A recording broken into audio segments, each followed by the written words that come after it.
I first met him in the early 80s in a Chinatown of urban Java. He didn't want his real name or address revealed, so we called him DJ for Dynamo Jack. He was only a healer, he said, but he did direct a powerful energy generated from his own body into his patients.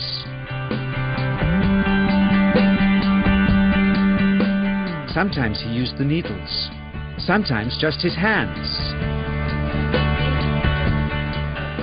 He called the energy Qi, and it was so strong that he usually needed a grounder to hold his patient's feet. For years we followed him around Java on his healing rounds, pleading to be allowed to film him, but he always refused, saying his powers resulted from a type of meditation with an ancient tradition of secrecy. It was only when my brother Lorne was suffering from a serious eye infection that he finally allowed us to film him in 1987. It was nothing like any acupuncture I'd ever had. I was getting really powerful electric shocks and couldn't control my movements at all. Yin yang, positive and negative, you know. And my positive from here and my negative from here. And we meet together, this can get like electricity.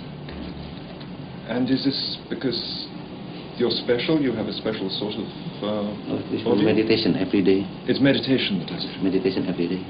Like you can touch me, like this. It's nothing, okay? It's my burn. It's just like this. For our sound recordist, it was also a shocker.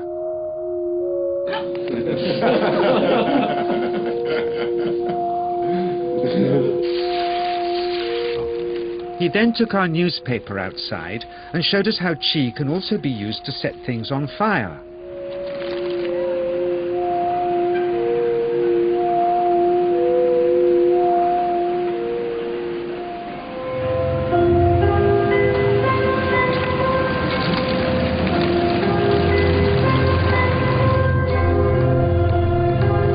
When he heard we'd shown this footage in public, he was very upset and refused all our future efforts to contact him again.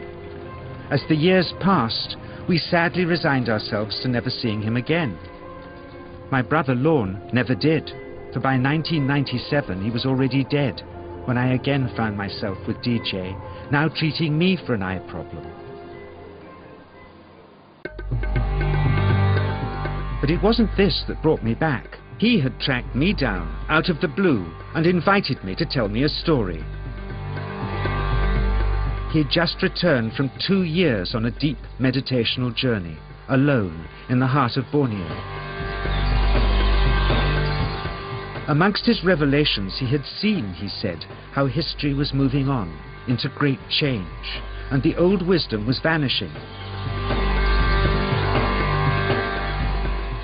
So he'd called me back to film just enough of him to remind us that we all have undreamed of powers sleeping within us, and that there's nothing special about him except for his training in waking them.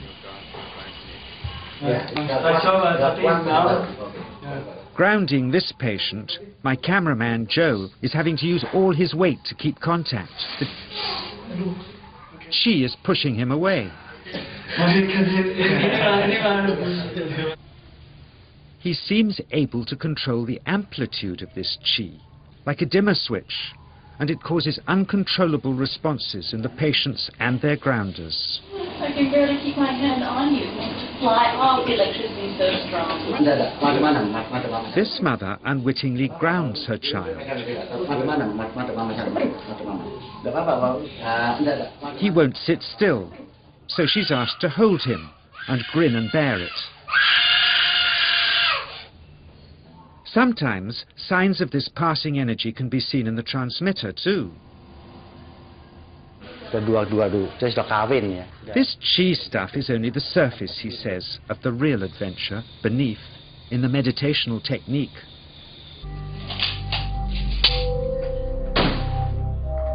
Projecting Qi from the palm of the hand can also be used to resist rifle pellets, he says.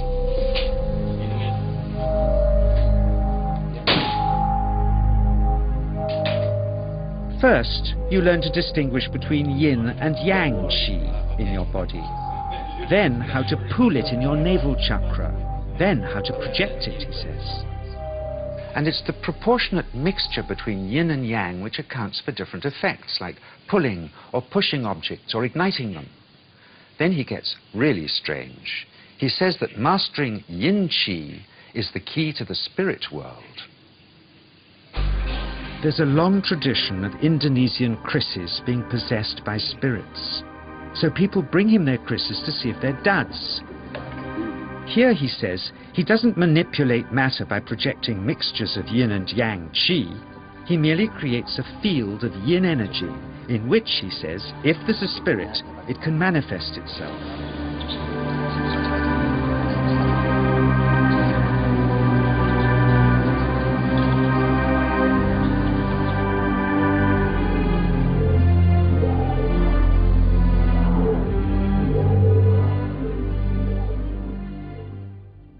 So I invited a small group of scientists back from the United States with measuring equipment to test if DJ was for real.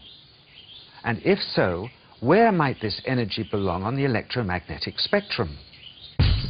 Catherine Cook, CEO of the Mind Science Foundation in Texas. Dr. Roger Nilsson, a Swedish medic and international racing sailor.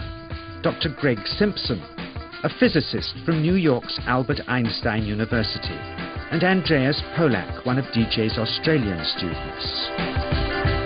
The visitors are confident they'll uncover him as a fraud in no time. Greg is the first guinea pig, and he's uncomfortable about showing that he can feel anything at all. Dr. Roger doesn't know what to expect.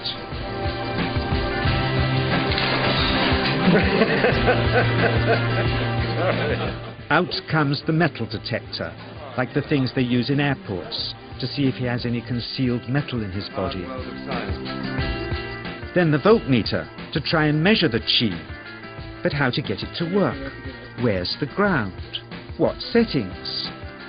DJ suggests that as his negative is his perineum, and his positive is his navel chakra, perhaps that's where the electrode should be attached. He doesn't stand on his dignity. He's eager to help, but still no readings. They're getting shocks off his arm, and now they're on the right settings, but the needle still isn't moving. DJ says it isn't electricity, it's qi. It's 1, 2, up. I feel it in my whole body. I feel it at 3, 0.3. I feel it in my legs. Shit. But suspecting there's some tricky setup on his premises they can't find, they insist we all go to a randomly chosen hotel room several miles away to see if he can light a light bulb with his fingers. It doesn't ground on the wall. So Greg holds and grounds one wire, while DJ pumps qi through the other. The bulbs are LEDs, light-emitting diodes, which ignite in different colors according to the intensity of current. Yes. On, off, on. Brilliant. Oh, you're blinking. Things were going well. DJ was enjoying it too, until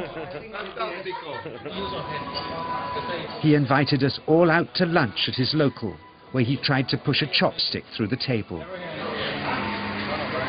He couldn't get it through the formica surface, so he came up through an inch of wood from underneath.